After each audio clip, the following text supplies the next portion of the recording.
안녕하세요. 성균요양TV의 상큼쌤 인사드립니다. 반가. 날씨가 참 좋아요.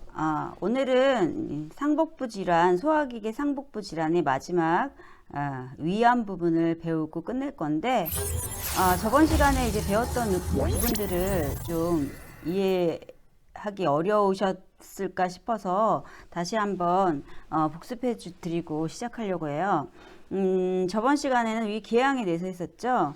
그래서 위궤양의 중요한 의미는 해부학적 그 병소가 어느 위치까지 국한되어 있느냐, 병소의 위치가 어느 부분까지 있느냐, 이게 이제 위염과 같이 비교 문제로 나올 수도 있고 위암과 연관해서도 나올 수 있는 부분이에요. 그래서 위궤양은 위 점막뿐만 아니라 위 근육층까지 손상되는 위장병이다라고 말씀을 드렸고요.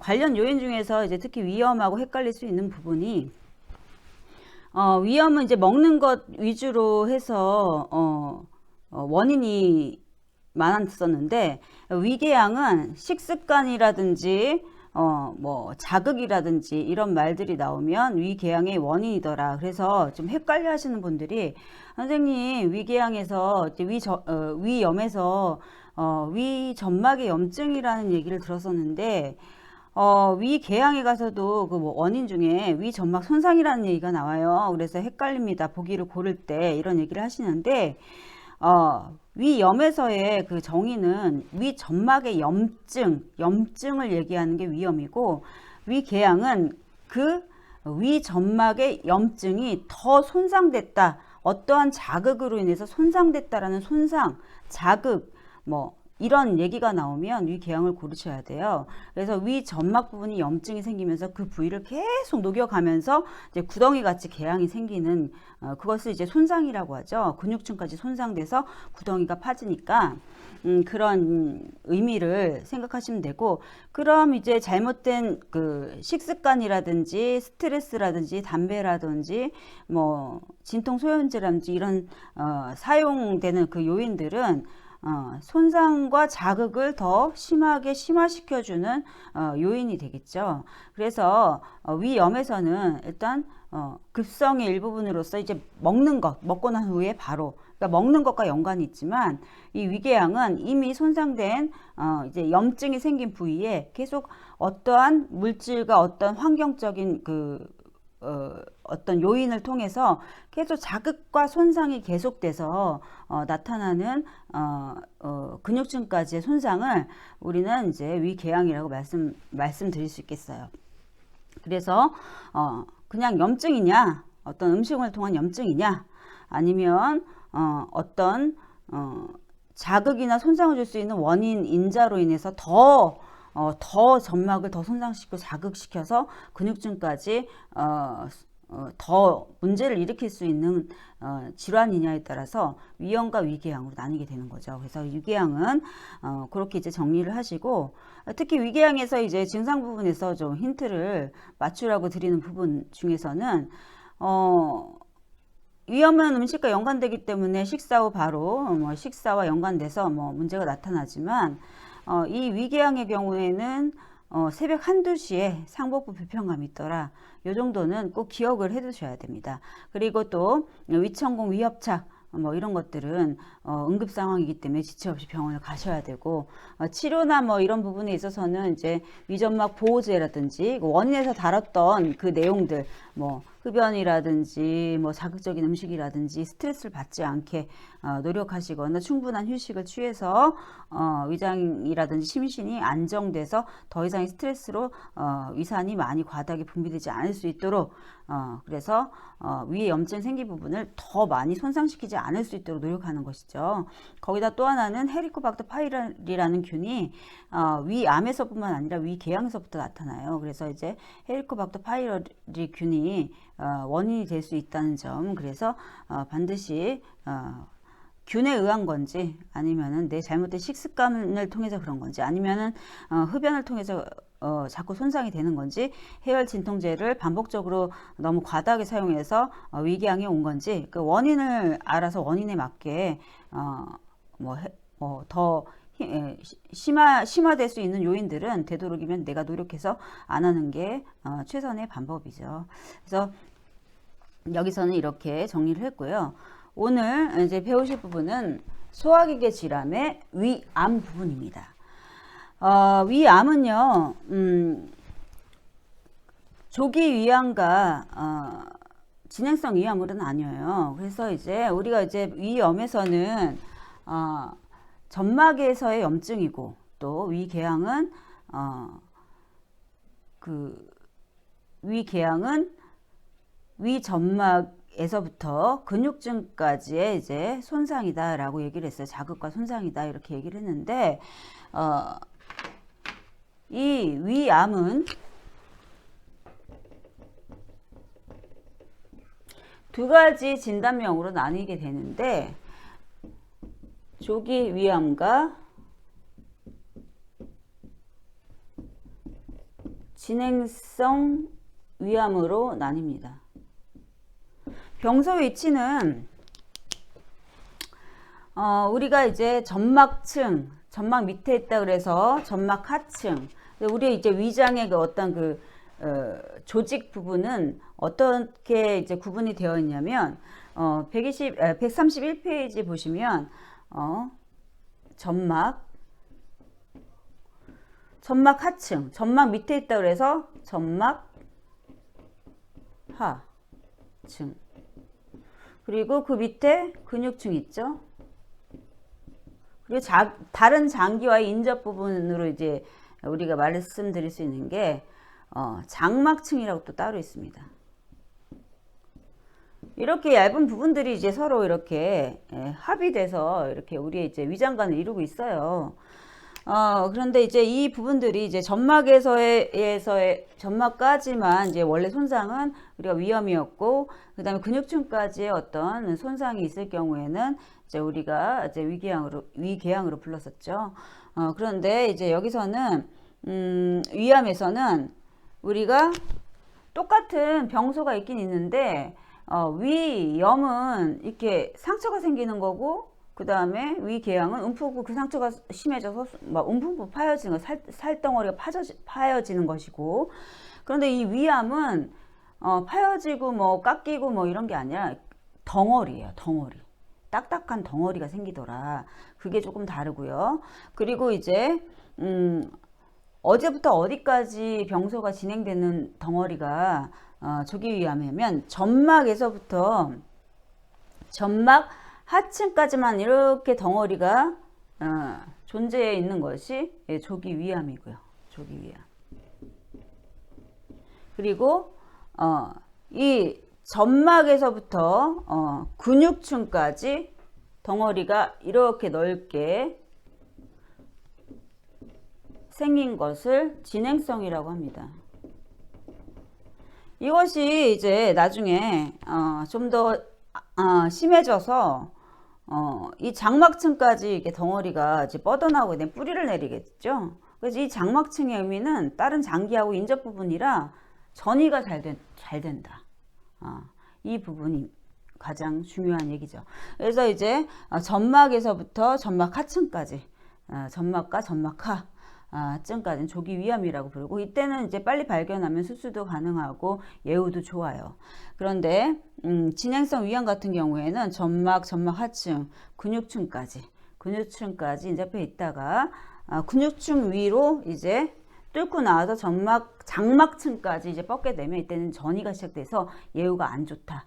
이렇게 구분을 합니다. 그래서 우리가 조기 위암과 진행성 위암, 이 두 가지는 좀 구분을 하셔야 돼요. 조기 위암은 점막에서 점막 하층까지 덩어리가 생긴 것이고, 진행성 위암은 점막에서 근육층까지 덩어리, 그리고 그 뿌리가 이렇게 근육층 이상으로 위로 뚫고 나온 형태를 얘기한다.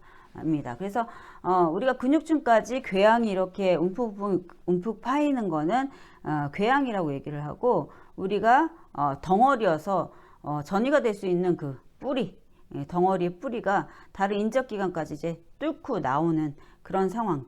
그러니까 파여지느냐 덩어리냐, 덩어리여서 그 뿌리가 자꾸 커져서 다른 기관까지 갈 수 있는 전이가 될 수 있는 상황이냐에 따라서 위궤양과 위암으로 구분이 되는 거죠. 그래서 똑같이 근육층까지 이렇게 손상 범위가 나오지만 이렇게 손상의 부분이 파여지느냐 아니면 덩어리냐, 똑같은 근육층까지 손상이 되더라도 덩어리냐 파여지냐에 따라서 진단명이 달라집니다. 그래서 위암은 점막에서 점막 하층까지, 조기 위암, 그리고 조기 위암, 그리고 진행성 위암은 근육층까지 덩어리가 생기는 것을 얘기하고, 이게 이제 심화되면 근육층 위로 이제 암의 뿌리가 뚫고 나와서 장막층을 벗어나게 되죠. 그러면 거기에 인접해 있는 기관들이 먼저 전이가 되게 되는 겁니다. 그래서 여기까지 개념을 살펴봤고요. 그러면 이제 관련 요인이 무엇이 있느냐? 관련 요인을 알아봐야 되는데, 위암의 관련 요인은 여러 가지가 있죠. 일단 암이라고 이제 나오면 뒷부분에 가서도 이제 질환에 대해서 배울 건데, 이 암의 주요 관련 원인은 첫 번째가 가족력입니다. 유전이라고 부르죠. 그래서 가족력 무조건 고르셔야 되고요. 그 다음에 우리나라 이제 1위가 사망 1위 암이 위암인데, 우리나라 사람들이 제일 좋아하는 음식이 맵고 짠 음식 아닙니까? 그래서 먹는 음식 중에서 염장 음식이라든지 짠 음식, 짠지 이런 것들이 이제 위장에 암을 일으킬 수 있는 원인이라서 우리나라 사람들이 제일 1위로 암 사망률이 높은 것이 위암입니다. 그런데 여기서 이제 다른 것들은 뭐 음주, 흡연, 뭐 대장에서도 마찬가지고 뭐 소화기계의 주요 원인으로 음주, 흡연은 꼭 들어가죠. 그런데 이제 여기서 이게 기억하셔야 될 부분들을 지금 말씀드리려고 합니다. 위축성 위염이라든지 악성 빈혈에 대한 것들에 대해서 말씀드리려고 하는데, 우리가 지금 공부를 하기 때문에 우리 위암의 원인은 뭐 가족력, 짠 음식 뭐 이런 건 다 맞출 수 있어요. 음주, 흡연 다 맞출 수 있어요. 그런데 위축성 위염도 좀 많이 들어봤어. 또 원인 중에 하나 맞출 수 있어요. 그런데 이 악성 빈혈은 배우지 못한 사람들은 맞출 수가 없어요. 그래서 위암의 관련 요인, 원인 중에 이 악성 빈혈이 왜 원인이 되는지 배웠으니까 이제는 위암의 원인으로 우리가 악성 빈혈을 골라야 됩니다. 보통 빈혈이라고 나왔으니까 심혈관계의 뭐 어떤 요인이 아닐까라고 생각하는데, 위암에서 악성 빈혈이 원인 인자로 나와요. 결국에 악성 빈혈을 일으킬 수 있는 인자는 특히 구강으로 이제 이 악성 빈혈을 나타낼 수 있는 인자 중에 하나가 지표가 비타민 12, B10이라고 부르고 그 다음에 엽산이라고 부르는 형태의 영양 물질이죠. 이거는 생선과 육류 이런 거에 많이 들었는데, 이거를 이제 잘 먹는데도 일단 위에서 어떤 이상이 생겨서 흡수하지 못하는, 그래서 이제 빈혈을 잡아줄 수 있는, 쉽게 얘기하면 빈혈을 잡아줄 수 있는 인자들인데, 먹어서 섭취가 가능해야 되는데 위에 일단 이상이 생겼기 때문에 위암을 앓고 계신 분들은 거의 악성 빈혈을 가지고 계셔요. 예, 나중에 오기도 하고 악성 빈혈이 먼저 오기도 합니다. 그래서 여러분들이 위 안에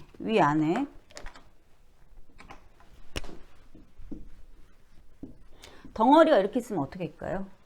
이 안에 덩어리가 있으면 위 전체 표면에서 음식물의 영양소를 다 흡수를 해야 되는데, 그 중에서 이제 특히 먹어서 섭취가 돼서 흡수가 돼서 빈혈을 막아주는 인자가 엽산과 비타민 12예요. 근데 그 부분들이 이제 암덩어리가 이제 자꾸 이렇게 커지면서 흡수율이 작아지는 거죠. 그래서 내가 잘 먹어도 빈혈에 인자가 있다 그러면 그 악성 빈혈, 그러니까 다른 그 인자가 아니라 특히 비타민 12, 엽산 이런 것들이 부족한 빈혈을 악성 빈혈로 하는데 예후가 굉장히 안 좋습니다.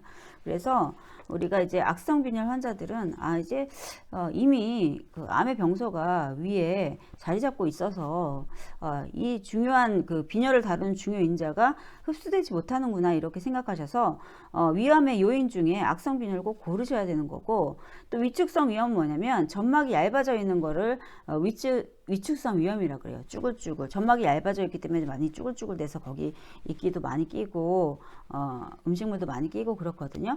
점막이 얇아져 있다는 말 자체는 보호막이 튼튼하지 못하다는 거예요. 그래서 튼튼하지 못한 보호막 때문에 손상과 문제가 많이 생길 수 있는 환경을 갖고 있는 거죠. 그래서 위축성 위염을 오래 갖고 계시다 보면 위험의 확률이 높다.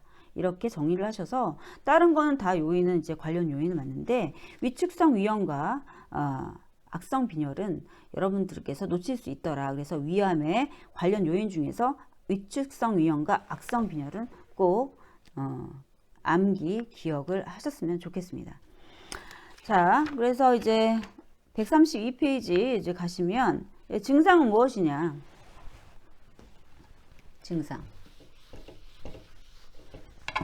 증상은 서서히 진행돼서 잘 나타나지 않습니다. 참 발견하기 힘들어요. 그래서 2년에 한번 국가검진 통해서 발견된 사람들은 천운이라고 하죠. 이렇게 아니면 발견되기가 굉장히 힘듭니다. 그 이유는 이게 위험의 증상과 비슷해요. 그래서 이제 132페이지 보시면 일단은 뭐 3번 증상 중에 3번 뭐 6번 이렇게 보시면 뭐 식욕감 때 속쓰림, 오심, 복부 통증, 불편감, 구토. 이게 단순히 체했다고 생각을 처음에 하시죠. 그러다가 이게 심해지면 내가 요즘에 왜 이렇게 피로하지? 검사를 해보면 빈혈 수치가 높아. 그리고 뭐를 이제 먹어도 교정이 안 되는 거죠. 그런데 더 심해지면 어떻게 해요? 피를 토하게 되거나 아니면 아래로 혈변이 나온다든지 이런 출혈이 있게 되죠. 그러면 빈혈은 더 심하게 되죠. 그래서 암 환자들이 기존의 그 요인이 될 수도 있지만 암 이후에 악성 빈혈이 오는 사람들이 많아요. 자, 그래서 그런 부분들은 위염과의 증상이 비슷해서 내가 놓칠 수 있는 부분이라서 이 암의 증상 중에 하나 가장 중요한 게 뭐냐, 서서히 진행됨으로 내가 놓칠 수 있더라. 증상이 잘 나타나지 않더라. 이걸 꼭 숙지하셨으면 좋겠습니다. 그리고 모든 암, 앞으로 배우는 모든 암에서는 증상 중에 두드러지는 게 원인 중에 가족력이 있듯이 이 증상에서 앞으로 계속 나올 거지만 체중 감소가 있어요. 한 달 안에 자기 몸무게가 5kg 정도 로스가 됐을 때 이거는 내 몸에 이상 있지 않나 하고 의심을 해봐야 됩니다. 근데 이제 아침에 체중을 재는데 내가 막 여름에도 막 그러니까 똑같은 옷을 입고 첫 소변을 본 이후에 아침에 일어나서 재는 몸무게가 제일 정확해요. 왜냐면 이제 우리가 음식을 먹고 안 먹고에 따라서 굉장히 이 몸무게 차이가 1, 2kg는 금방 나기 때문에 여러분들이 항상 똑같은 시간에 똑같은 옷을 입고 그리고 소변을 한번 본 다음에 체중을 재시기를 권유드립니다. 일주일에 한 번씩은 체크를 하셔야 돼요. 몸무게를. 건강과 밀접한 연관이 있기 때문이죠. 그리고 이제 나머지 부분은 좀 이해가 필요한 부분인데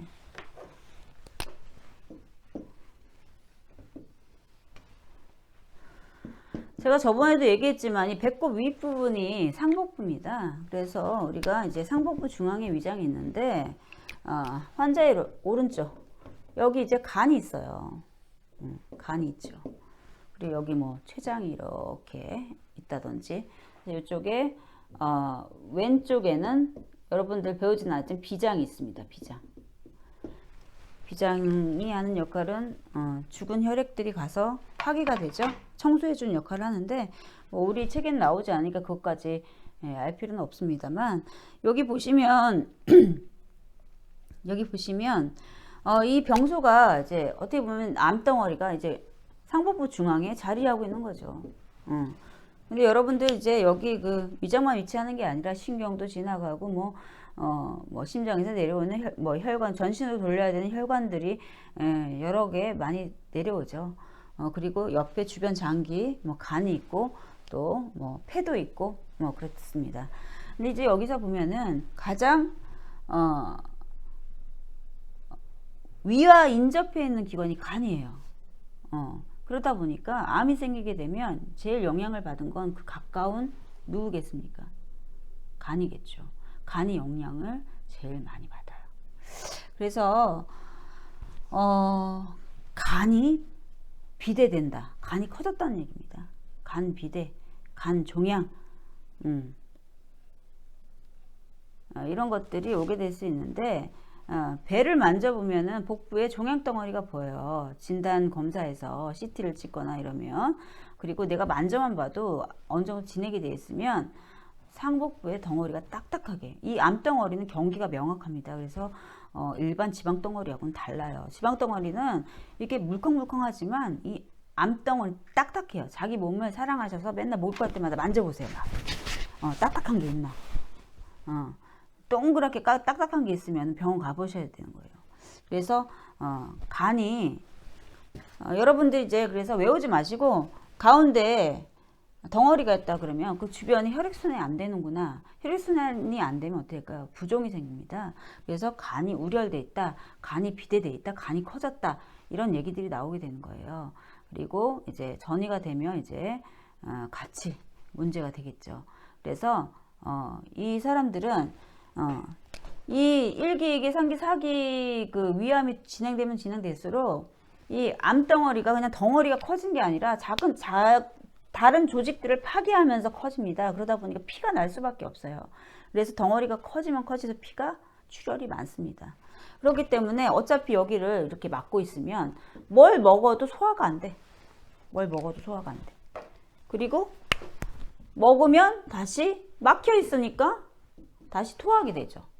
그리고 밑으로 내려가는 건 물 종류의 혈액분.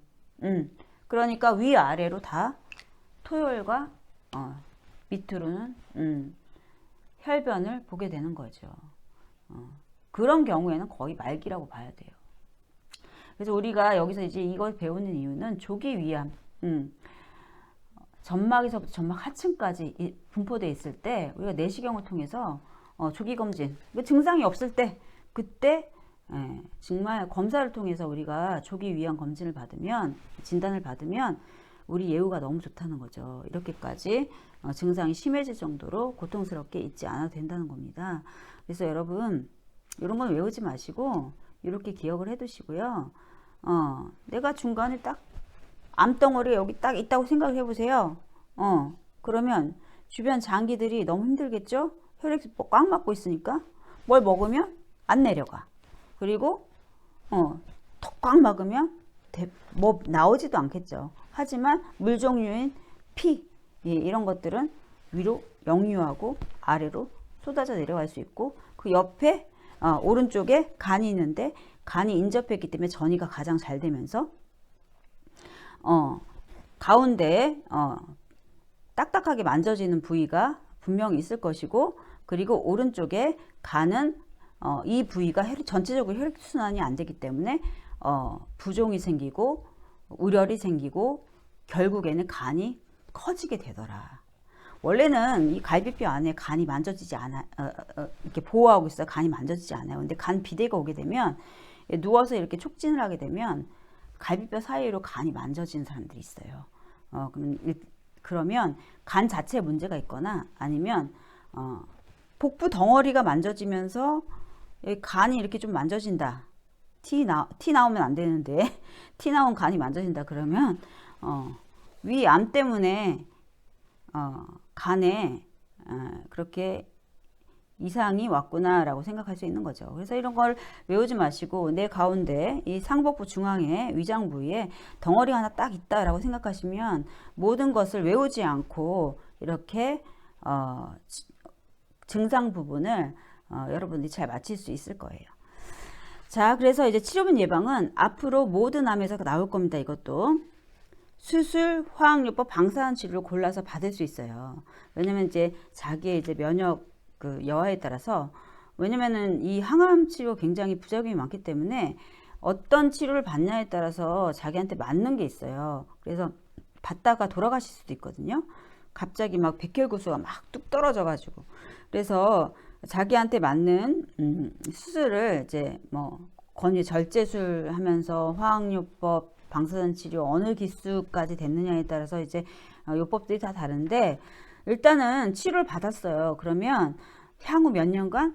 5년간은 텔레비에서도 많이 나와요. 그건 상식입니다. 5년간은 재발 여부를 확인하기 위해서 정기 검진을 꼭 받으셔야 돼요. 그리고 원인 중에 하나가 헬리코박터균이 있기 때문에 헬리코박터균이 조직검사에서 나왔다면 그걸 꼭 치료하셔서 재발을 막아야 됩니다. 5년 동안 정기검진 한 이유는 재발을 막기 위해서예요. 재발하면 끝이에요. 그리고 규칙적인 식사, 아까 원인 얘기했지, 맵고 짠 음식 피하시고, 음주, 흡연 피하시고, 이런 것들 자기 노력이 있어야 됩니다. 132페이지에 위암의 위험인자가 개정돼서 나왔어요. 그래서 여러분들이 일단 첫 번째 그림에 보시면 관련 질병이 있는데 그 부위는 개정이 됐기 때문에 시험 문제 나온다고 생각을 하셔야 됩니다. 그래서 위암의 여러 가지 요인이 복합적으로 작용해서 이제 발생하게 되는데, 이제 첫 번째는 위 수술의 과거력이 이제 나한테 재발의 위험률을 높일 수 있는 거죠. 위암의 재발 위험률.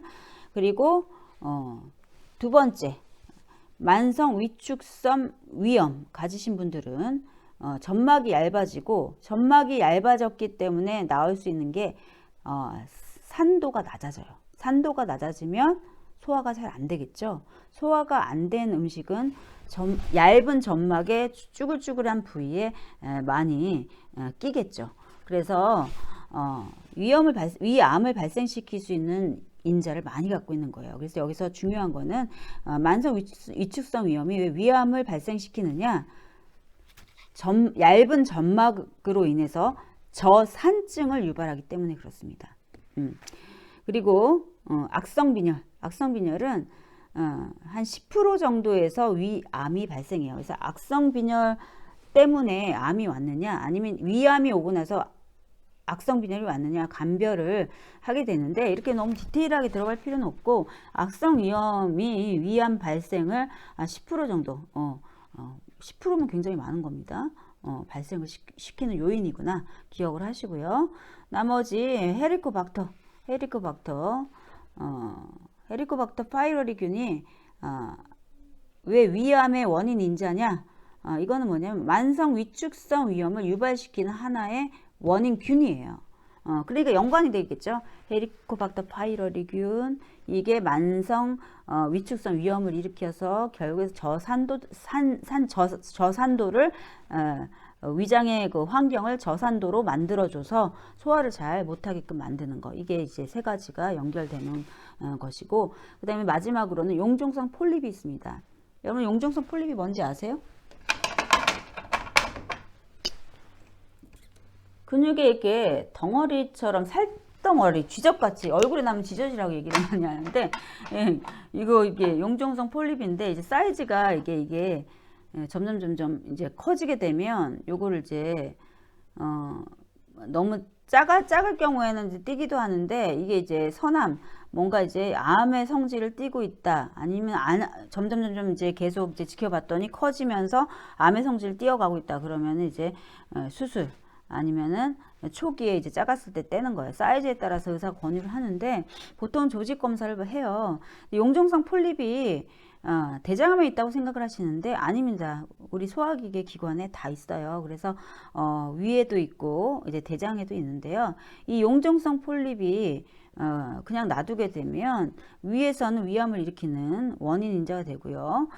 대장에서 그냥 놔두게 되면 그게 커져서 처음에는 그냥 양성종양이라 할지라도 나중에 대장에서는 이 폴립을 그냥 놔두게 되면 대장암을 일으킬 수 있는 원인이 되더라. 이게 개정돼서 나온 거기 때문에 위암에 관련 질병 꼭 기억을 하셔야 됩니다. 위수술의 과거력, 그 다음에 만성 위축성 위염, 거기에 헤리코박터 파이러균이 있고요. 파일러리균이 있고요. 그 다음에 악성 빈혈, 그 다음에 용종성 폴립 등이 있습니다. 개정된 거기 꼭 숙지하시길 바랍니다. 그 다음에 이제 시기는 햄 소세지류가 너무너무 안 좋대요. 아까 염장식품이 안 좋다. 근데 염장식품은 뭔지 아시죠? 짜게, 짠지. 우리나라 사람들 짠 걸 되게 좋아하는데, 뭐, 피클, 이런 거 있잖아요. 그런데 이제 질산염 화합물이 그렇게 위험이 안 좋답니다. 햄 소세지 안 좋아하시는 분들은 그래도 먹고 싶다 하시면 한번 삶아서 드세요. 질산염 화합물이 삶았을 경우에 그 물에 다 조금 어느 정도는 희석돼서 나오니까 좀 그나마 낫지 않겠습니까? 이 질산염 그 화합물이 좀 곰팡이에서 나오는 이제 좀 뭐라 그래 훈연된 가공된 식품이죠. 요게 이제 위에 되게 안 좋은 물질이래요. 이 질산염이라는 게. 그래서 여러분 되도록이면 햄과 소시지는 이제 대장에도 안 좋으니까 먹지 말아야 되는데 정말 먹고 싶다 하면은 이제 질산염 성질을 없애줘야 되니까 좀 삶아가지고 좀 한번 헹궈가지고 드시는 게 낫지 않나. 그래서 요게 또 첨가가 됐습니다. 그러면 여러분 이제 런센스 퀴즈입니다. 그 위암은 우리나라 사람들이 잘 걸리는데 남자가 많겠습니까? 여자가 많겠습니까? 남자가 많죠. 남자가 아무래도 술과 담배를 많이 하다 보니 여자의 2배 이상 많고요. 그 다음에 또 가족력이 있는 경우 2배 이상 증가합니다. 그래서 오늘 이렇게 위암에 대해서 정리를 드렸는데요. 제가 이제 위암 공부를 하면서 국가꽃 향기 그거를 이제 봤던 시즌이 있어요. 근데 그때 장진영 씨가 너무 아름다운 모습으로 나오더라고요. 근데 나중에 위암 4기 때 발견돼 가지고 뭐 여기저기 민간 치료한다고. 왜냐면 그때 당시에 이제 화학 뭐 방사선요법 뭐 항암 치료 이런 거 하기에는 이제 너무 늦은 거죠. 받다가 죽을 수도 있는 상황인 거예요. 못 먹으니까. 암은 먹는 것과의 싸움입니다. 못 먹으니까 삐쩍 말랐더라고요. 근데 이게 서서히 진행돼서 증상이 잘 안 나타나서 그런지 사람이 마르기만 말랐지 좀 또 빈혈이 있으니까 얼굴은 또 창백해. 너무 이쁜 거야.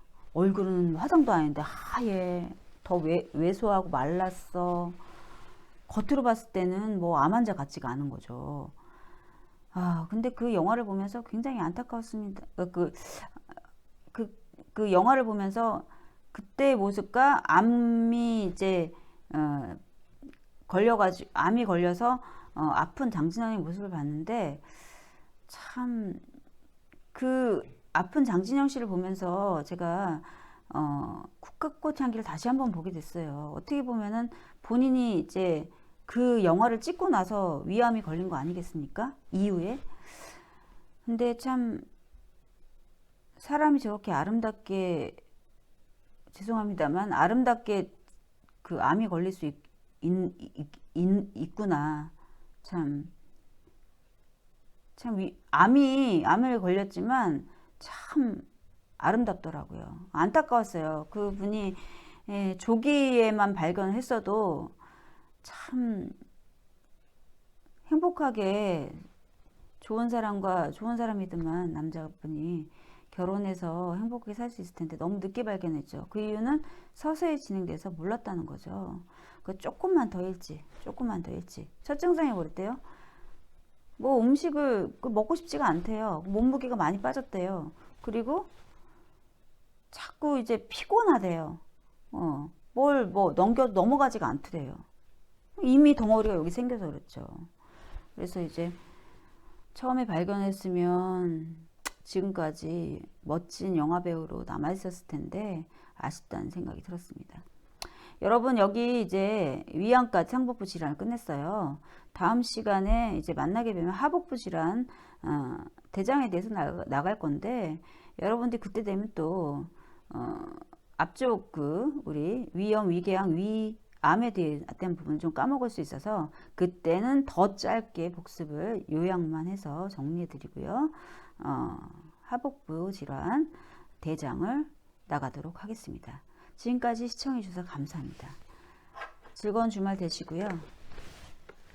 구독과 좋아요 꼭 눌러주세요. 사랑합니다.